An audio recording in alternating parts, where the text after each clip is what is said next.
So my name is Zhenia Perutska. I was born in Kyiv, and I used to live in Kyiv, and I lived there my entire life until 2022. I used to work as a freelance photographer. I would normally take pictures of all sorts of events, mainly related to cultural field, so to speak, or education or whatsoever. So I would go cover all sorts of, book forums in Ukraine or exhibitions, sometimes concerts, but not too often, especially recently. And I worked as a freelance translator, mainly for the documentary film festivals. I worked with several of them. In 2022, when the full-scale invasion started, I was also at home in Kyiv. And starting then and until nowadays, I think that's where the normal and easy to explain and describe part ended, kind of. So when the full-scale invasion started, I met it at home, and I lived very close to my mom's place, and I woke up, as well as many other Ukrainians, I woke up because I heard explosions early in the morning.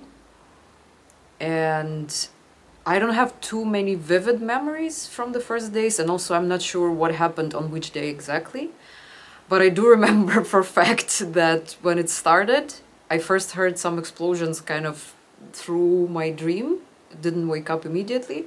And then my mom called me, and then I picked up the phone, and she said, I think the phrase literally every person told another Ukrainian on that morning. She said, well, it started.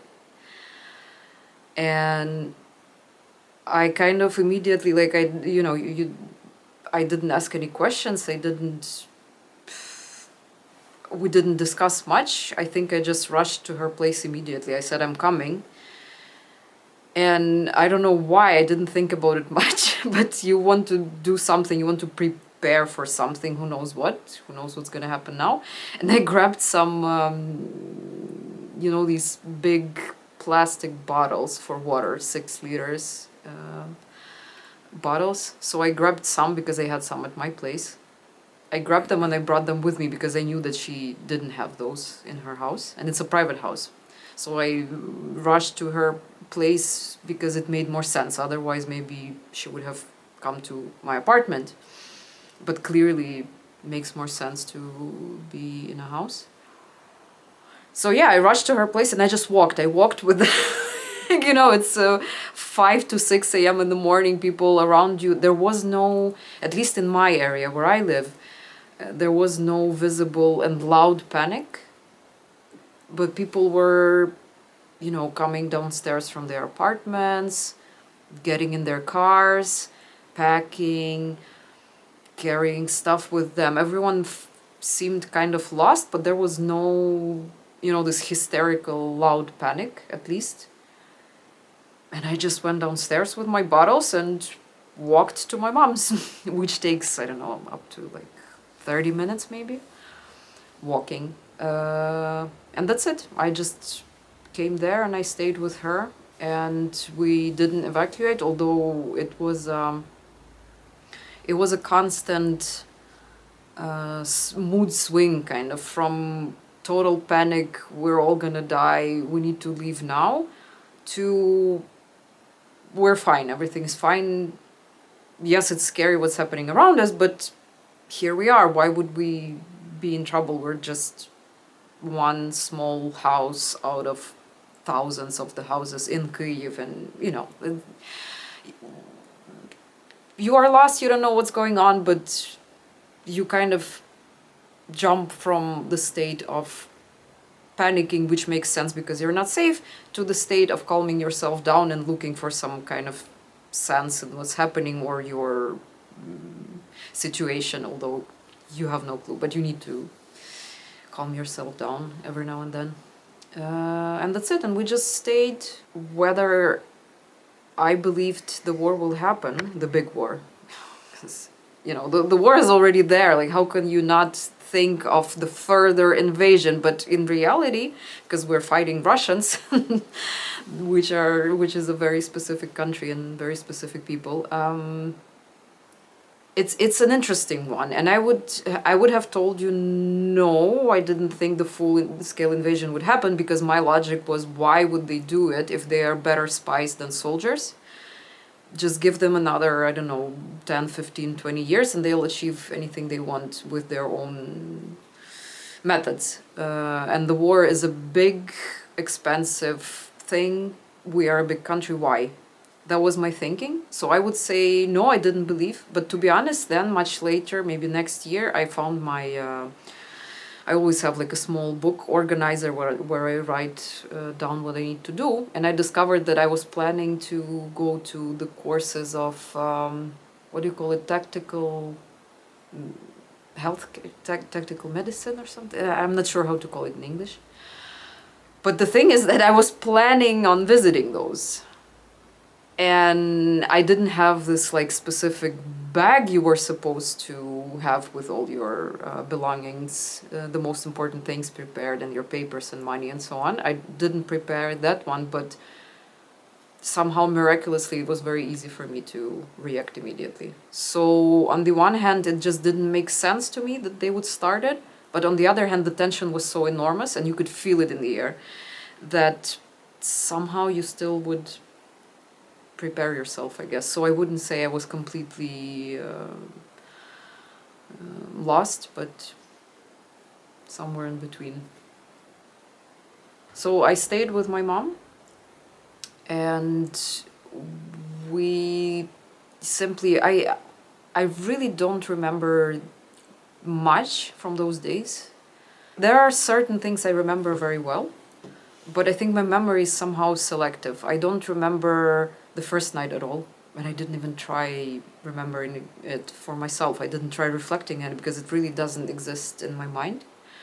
I do remember this moment of going there. So the morning, my first reaction, that I do remember, but how the rest of the time went. The thing is that we were also shocked, and I definitely was in shock because I remember for a fact the first week I could barely move, like physically, and it never happened to me before. I could barely move, and we have a little basement, which is not too safe, I would say, not too amazingly done. So we kind of did go there, but I would say first week, more or less the first week, for me, it was simply existing there. Waking up would take you, I don't know, like an hour or two, thinking, okay, now I should maybe go and eat something, or, get something from the house or whatever. Just thinking about it, you find yourself spending more than an hour just thinking about it. Then, getting up from the whatever we built as our bed, getting up took you 2 more hours. Half of the day is already gone. Then you finally go up, then you wander around very slowly, you do what you wanted to do, then you go back, you're very tired, you're exhausted, you lay down. That's kind of it, that's the end of the day, that's the evening. Plus it was winter, so it got dark rather early. So I think maybe that's the reason, because I was really dysfunctional for the first at least 3 to 4 days. Then slowly, gradually, I started coming back to my normal routine. Of course, I remember going out looking for the food, but I must say in Kyiv it was rather fine. Like, it was well organized, and yes, there were shortages on bread and meat and all these foods that are considered necessities, but it all kind of appeared on the shelves very quickly.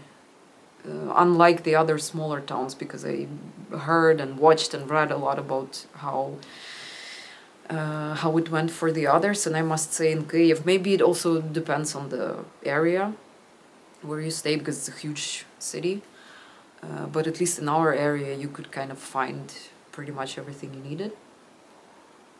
So I do remember that I did that, and I did it way more than my mom. I walked around a lot and I looked for things to get, and just checking what happens where, how the landscape changed, what's going on in the stores, which ones are open, which ones are closed, and so on. So that definitely also happened in the first week. Although, yeah, each operation would take you an unusual amount of time. So that I remember. But I don't remember any particular, discussions on the first night, any particular decisions we would make. No, because it was too unclear what's happening. So practically we didn't leave. One of the things we were seriously worried about, I think I was a bit more into leaving than my mom from the beginning. Somehow my nerve system just doesn't cope well with the war, surprisingly. Because hers definitely did it better somehow. Of course she was shocked, of course she got scared, all of these things, but somehow for me it was just absolutely unbearable. For her it was a bit easier. But we did think of maybe leaving, at least for now, because it was very tough, it was very loud, and where we live, from the day one we heard this entire line, Hostomel, Irpin, Bucha, all these small towns are kind of across one big forest from us, so the acoustics were very specific. And then at some point our people started fighting back, and then we heard the air defense working, and it was also somewhere pretty close by, and you could always tell by the way they shot back, where they shot, and so on. We kind of imagined pretty clearly what was going on where, and that also adds a bit to your slight sense of panic, because maybe next time they try shooting back and they just their rocket just flies the wrong direction. That's us. So, then we had a moment when I was kind of almost ready to leave for real. And I kind of persuaded my mom, and she was almost ready to do it for me more than for herself, just because she saw how bad I was perceiving everything and how badly I was reacting. And then her sister, my family is kind of tiny, and now it's even tinier, because some old people unfortunately don't get younger. But she has her sister, and she and her family, they live in the city center. So the same city, same setup, same days. But when my mom called her and she said, "Oh, maybe you could." We're thinking of maybe leaving, maybe you could help us by, I don't know, like looking after the house every now and then, just checking on it or whatever. She almost yelled at her, like, "Don't leave because it's so quiet here, just come stay with us." So before I left, we also had a period while the Russians were still there, so before April 1st, we stayed in the city center, and mentally, I think I kind of recovered, not completely of course, but I recovered pretty well, just because I was in a different area. Because another important thing about Kyiv is that, unlike Berlin, it's very hilly. It's really standing on the hills. And the city center, the old part of the city, is really protected by all these hills, even acoustically. So when we got there, I was shocked because how quiet it was. We were literally going mad hearing the sound, the noise of shelling and shooting and all of that, just hearing it every day nonstop. And there it was quiet and peaceful. So first we got there, and then slowly we kind of moved back because the Russians lost in my region, and they had to leave. As far as I remember, it had to be right before April, the very end of March. But in reality, because we heard all the sounds, I must say, I think it was rather April 1st. And April the 2nd, we started hearing the, how do you call these people? The ones who go and clear the territory from the mines. And it's very specific because it's not just any explosion, it's like several explosions, one after another, in a very unusual way. So we knew that this is our people now clearing the territory the Russians left. And that was the exactly first 2 days of April. Anyway, when it happened, we moved back to the house. And that's when I started thinking, okay, well, the Russians are not there anymore. And they never got, there was never a circle or even half circle around Kyiv. But we were kind of worried, among the other worries, we were kind of worried that maybe if we try leaving, they might simply start shooting at the train, which, as far as I know, happened at least once. So now I thought, all right, well, this danger is now gone for sure. You can go somewhere from Kyiv, easy. And I just sat at home for another week, I would say, and I thought about it, and I just felt, all right, well, the Western world is kind of open to the Ukrainians. Lots of them already are there. Lots of my friends were already there. Absolutely shocked, and it feels like they were in a much worse condition than I was because I was in the middle of everything and I knew how the city was, and lots of them were just sitting elsewhere in Europe and panicking, imagining everything is now, destroyed and everyone's dead and whatever. But when you're there, it's slightly easier. So I was just sitting there and thinking, if I stay at home, I will be volunteering, because that's what I was doing. I was trying to help my friends to sort some medication and just doing these like simple tasks of finding suitable clothing for people who lost something in Kyiv region and so on. And I looked at all of this and I thought, all right, if I stay, either my life turns into this, pure volunteering, and probably no work, at least for quite a long time, because the fields I used to work in are pretty specific and they're not the wartime fields for sure. It means, my short, maybe long-term perspectives are really using up whatever savings I had and doing volunteering tasks. Maybe I should go and try finding something where I could at least make money, at least donate, be a bit more useful, because if I just sit down and sort medications, it is very needed, but damn it, maybe I can find something where I can be more useful. But I had zero clue, and also I was still, I felt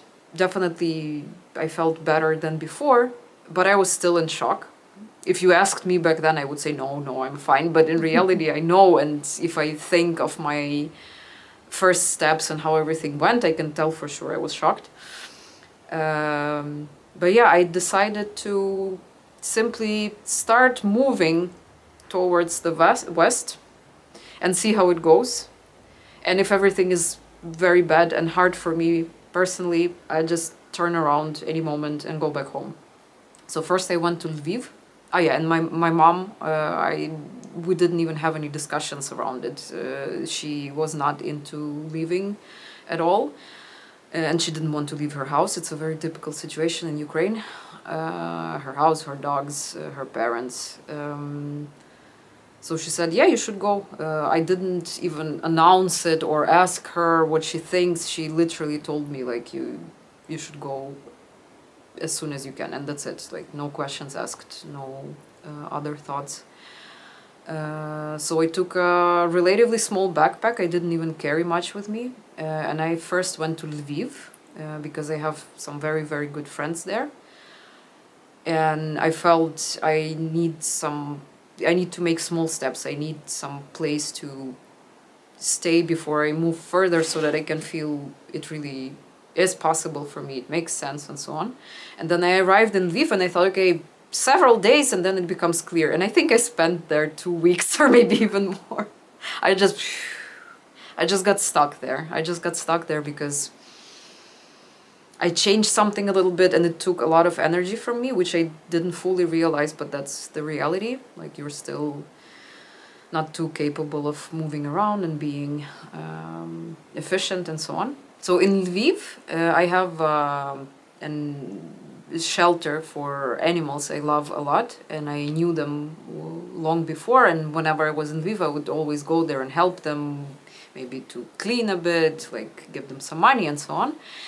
And this time was not an exception. When I was in Lwiw, I sometimes had some free time, because in the meantime I still somehow managed to get back to work, even back in Kyiv. I'm also not quite sure anymore when exactly, but I started translating a bit, because the full-scale invasion kind of caught us in the middle of work for one of the big festivals.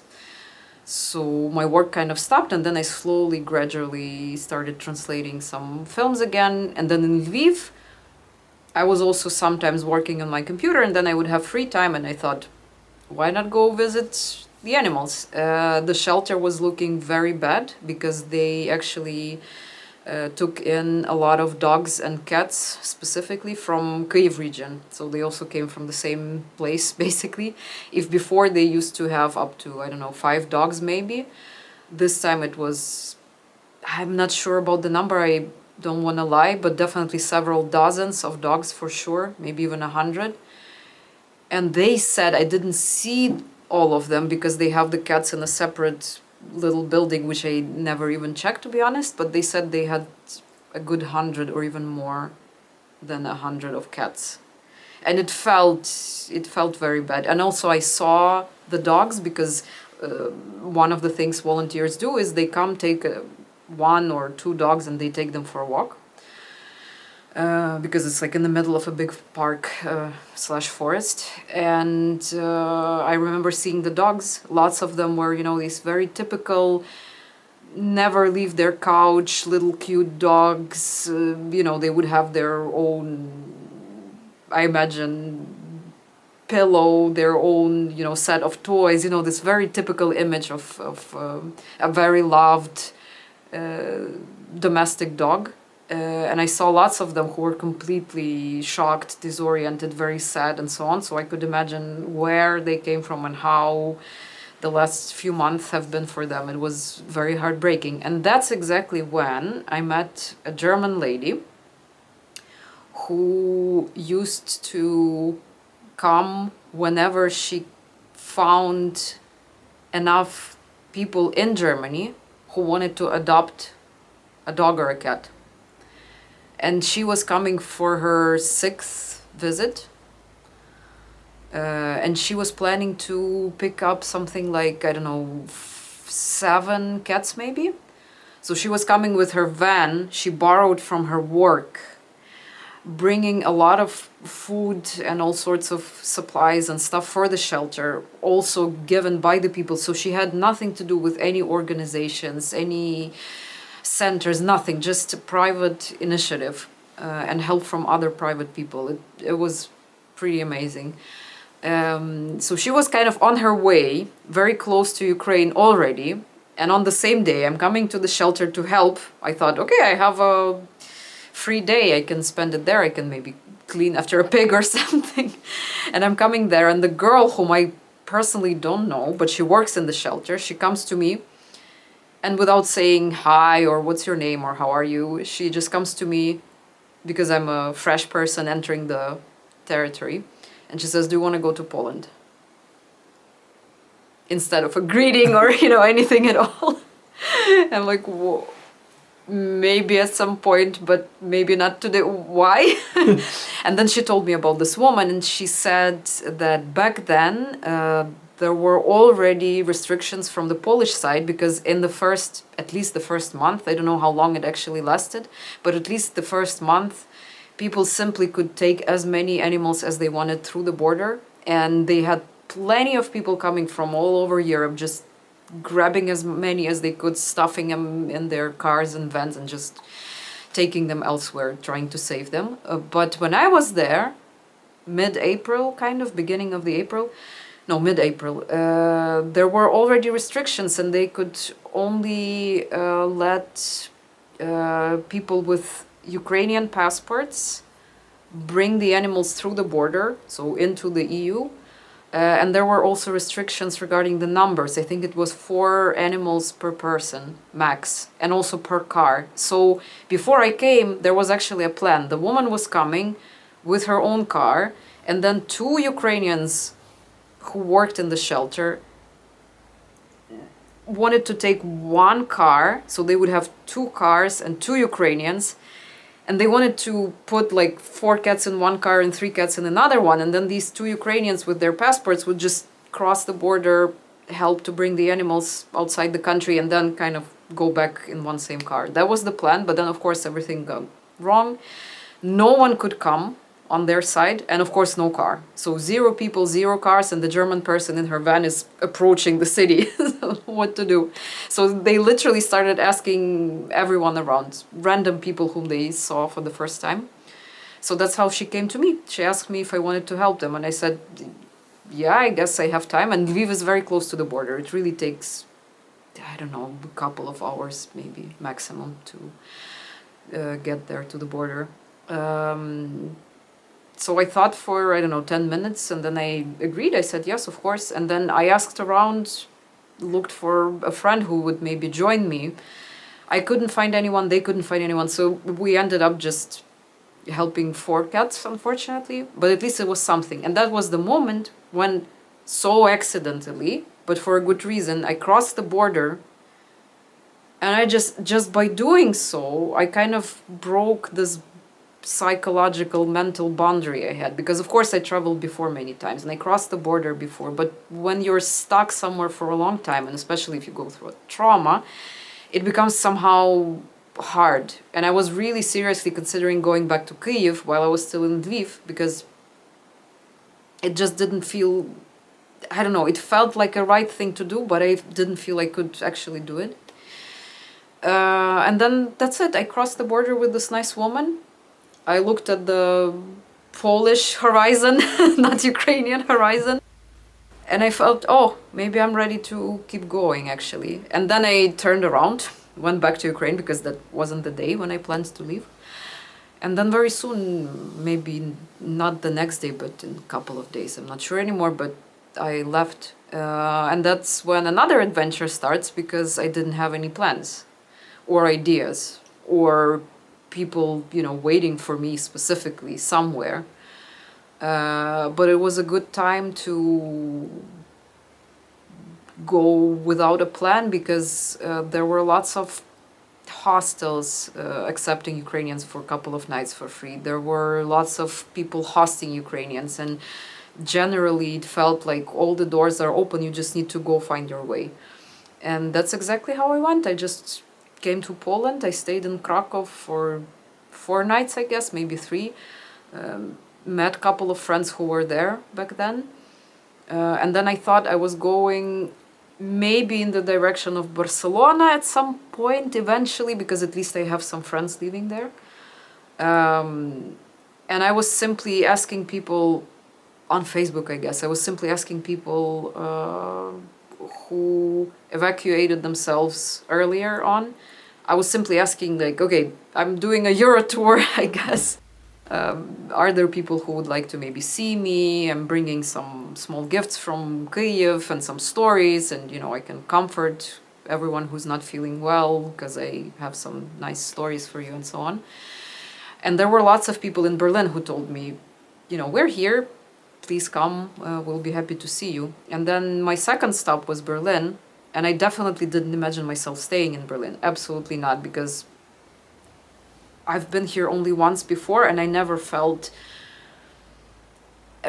any need to come back, maybe discover more. Just, you know, so certain places, you see them once and you don't feel like coming back, not for any bad reasons, just you don't feel the vibes or something. I don't know.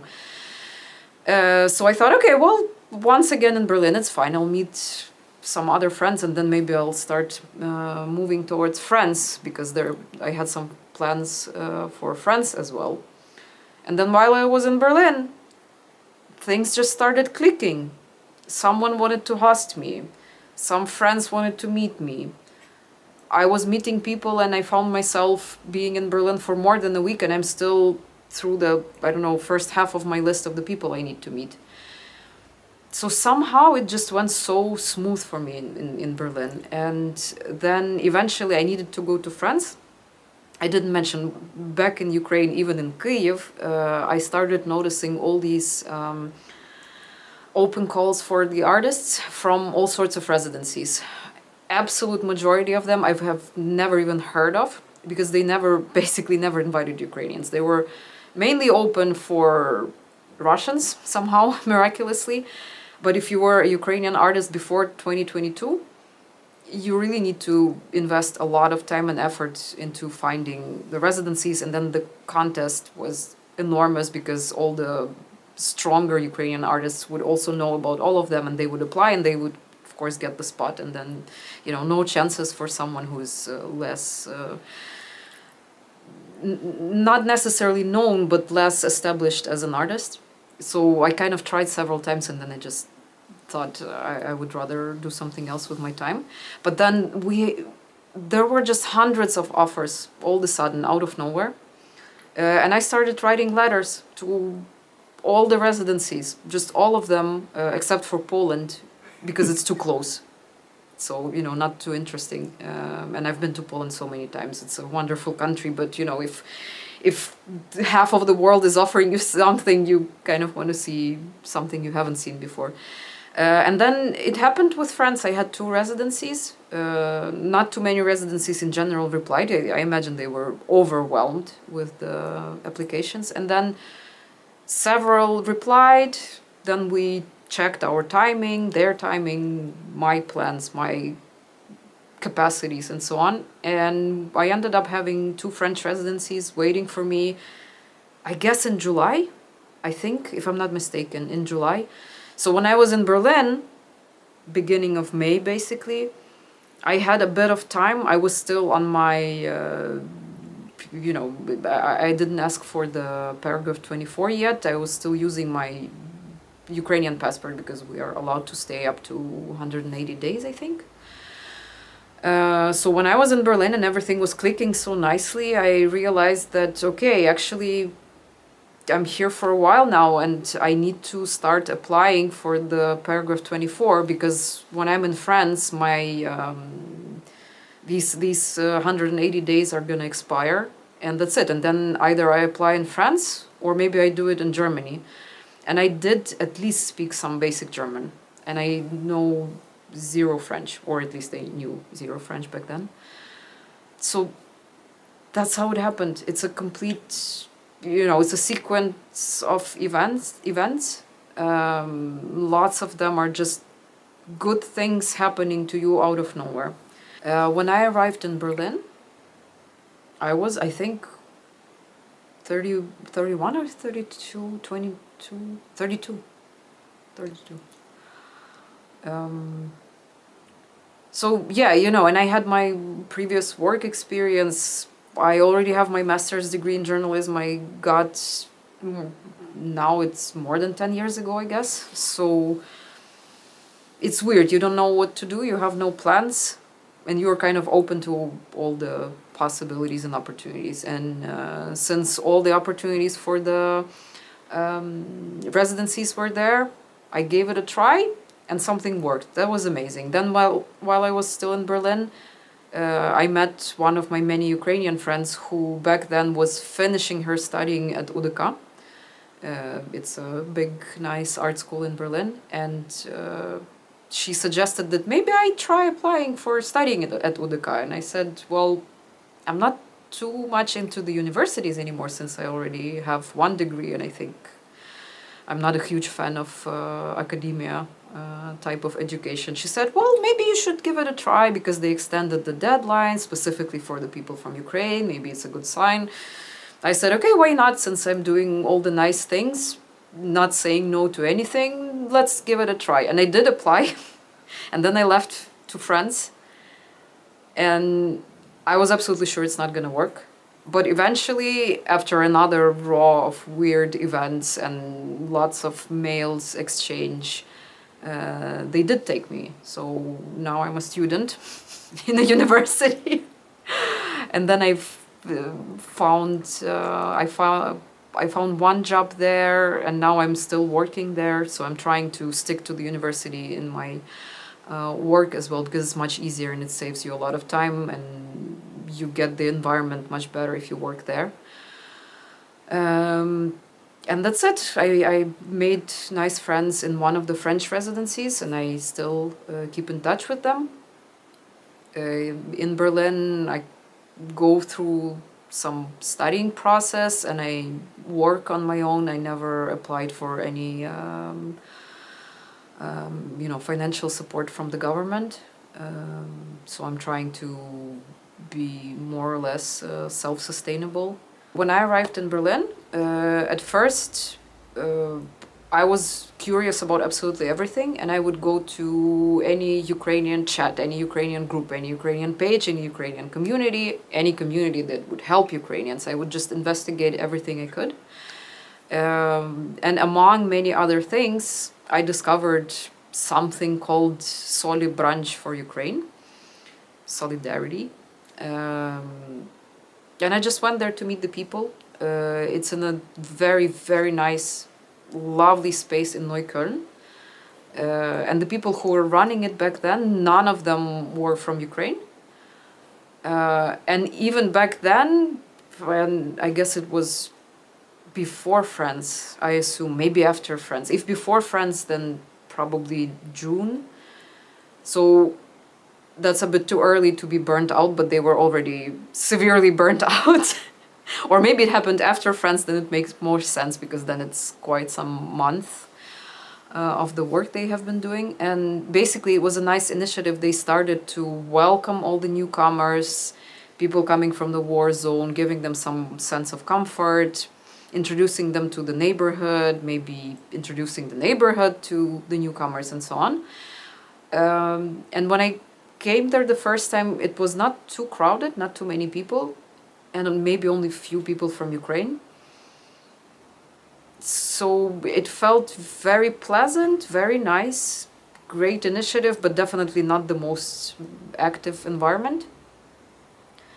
And then I came several more times to help them as a volunteer, just cook food, help them clean and so on.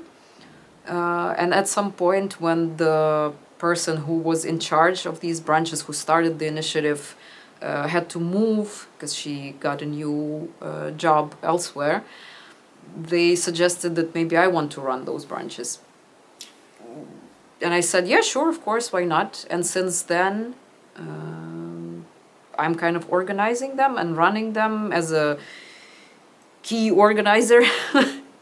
So I do all the communication, I check on the people who wants to come and help with A and B and C, and then I'm there while the branch is running, just making sure the atmosphere is nice, everyone is good to each other and so on. And again, there was no clear plan for how it should be, but it ended up as a project where we managed to kind of build a community, and we have lots of people with absolutely different background, of very different age, from very different smaller and bigger towns and villages, who are now staying in Berlin. And I just see, not only we're giving them the sense of comfort and a nice community where they make new friends and maybe get some piece of advice, who knows, but also we have some people who desperately need this community because they are simply depressed, and I mean clinical depression, like actual health state. We have people who have issues making new friends. They just can't. They're in the city full of Ukrainians and they can't make Ukrainian friends.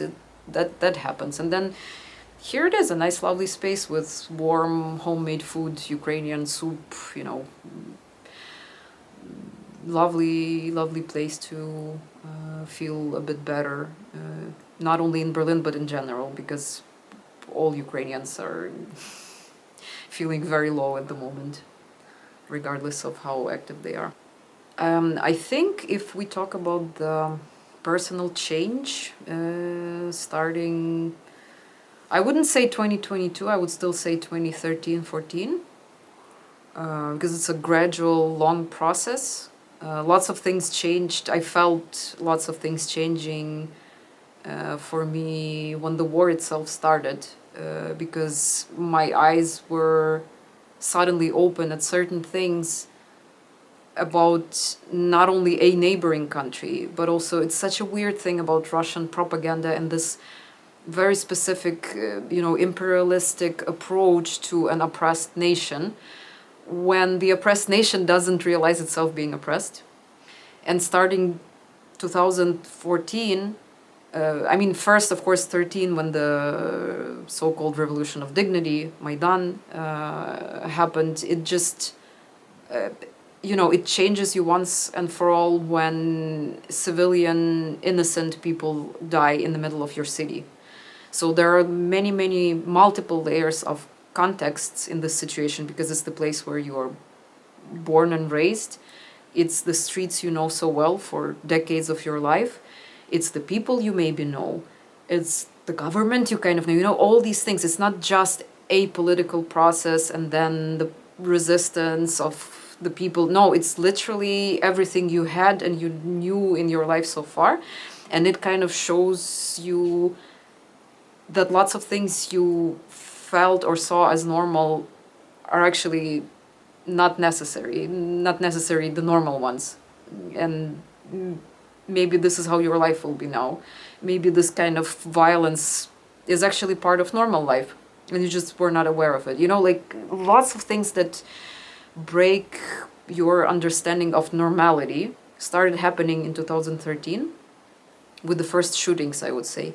Then the war, the what do you call it, annexation? I think it's annexation in English. So when the annexation, the war in the Ukrainian East started, it also ruined lots of...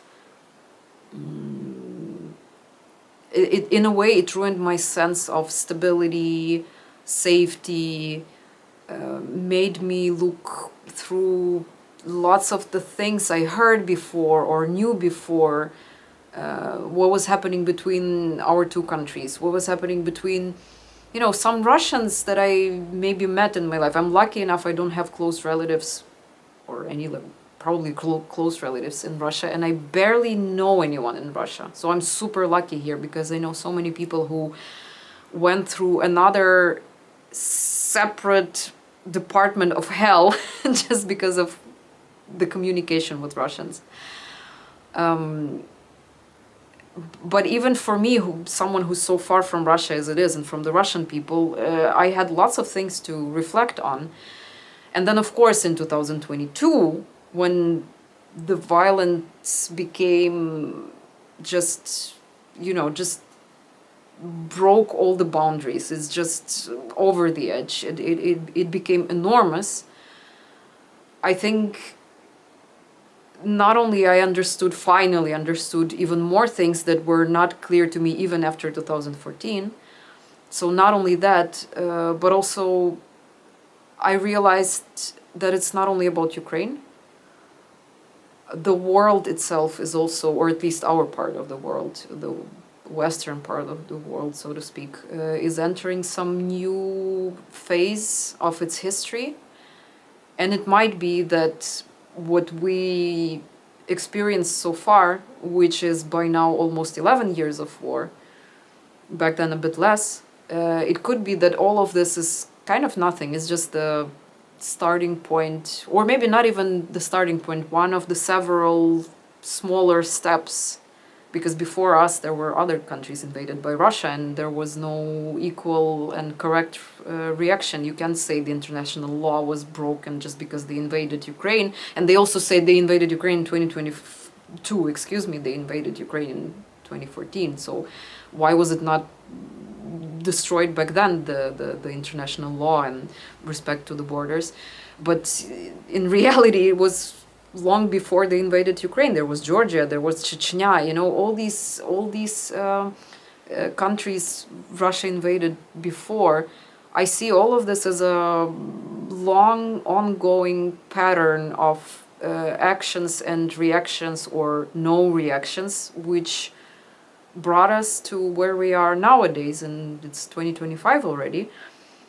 And I feel like the thing that changed in me for sure is I became way more flexible, and I'm way more ready for very radical changes in my life. Moving elsewhere, changing the things I'm used to, changing my, I don't know, work conditions, anything. Because in general, I feel like I'm more or less the same, in general, as a personality. Nothing broke, luckily. Everything is there. But I'm definitely more ready for the challenges. The challenges of the upcoming wars. The challenges of the ongoing war in my homeland. Even the challenges of the climate change. Because it's funny, like we have to think about the wars, but in the meantime we have enormous fires, we have floodings in Europe and so on.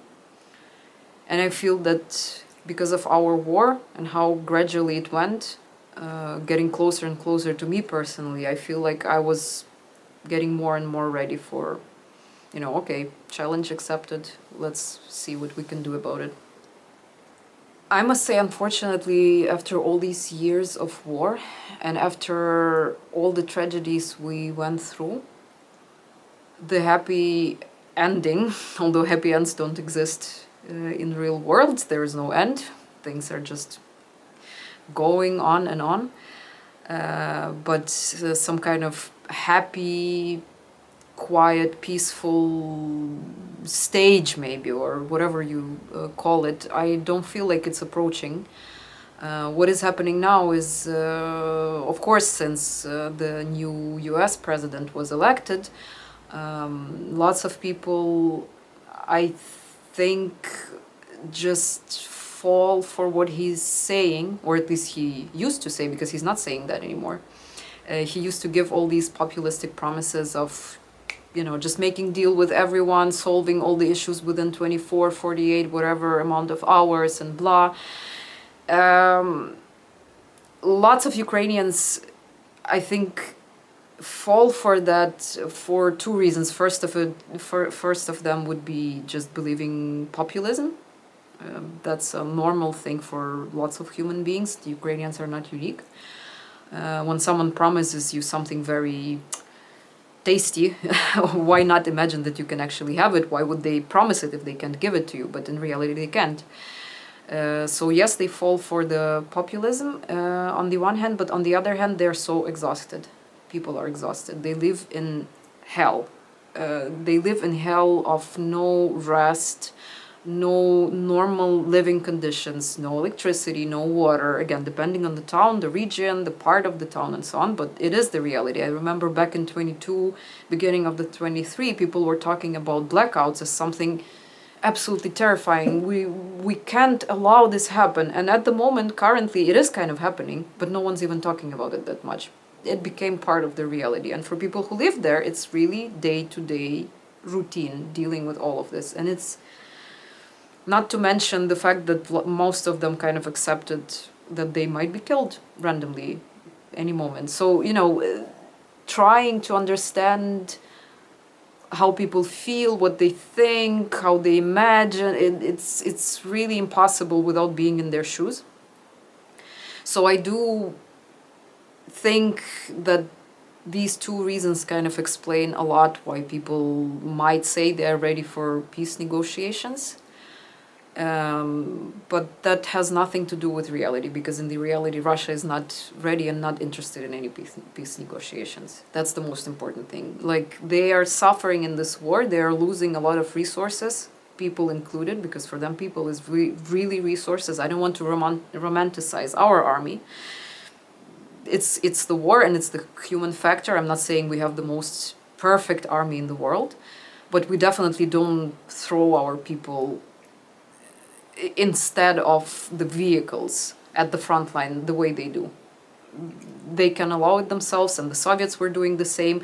We were part of those Soviets who were thrown at the front line, so we kind of know their logic of thinking and acting, because our grandparents and great-grandparents of lots of us went through the same thing, so we kind of still remember their tales, their memories. And that's the reality at the moment. We're dealing with our enemy who is not weakened enough. I don't see them weakened enough. I see them finding partners and collaborators and allies and working on it actively. So Ukraine is not the only party that was working on building alliances. And at the moment, we're just expecting to see what happens after Trump enters the office. But to be honest, I personally can't imagine much of a positive scenario in the nearest future for us, because I don't see, if they somehow manage to negotiate somehow, I don't see Russia giving away any piece of land back to Ukraine voluntarily. I don't see a reason why. They don't care. This is the most... they already put it in their constitution. Why? For them, it's Russia already, in their logic. I don't see Kursk region as an enough kind of replacement, as an exchange matter, so to speak. And then what exactly are we talking about? And if some kind of peace or ceasefire at least comes, Putin claims that we will use it to regroup and become stronger, Ukrainians. But in reality, that's what they are going to do.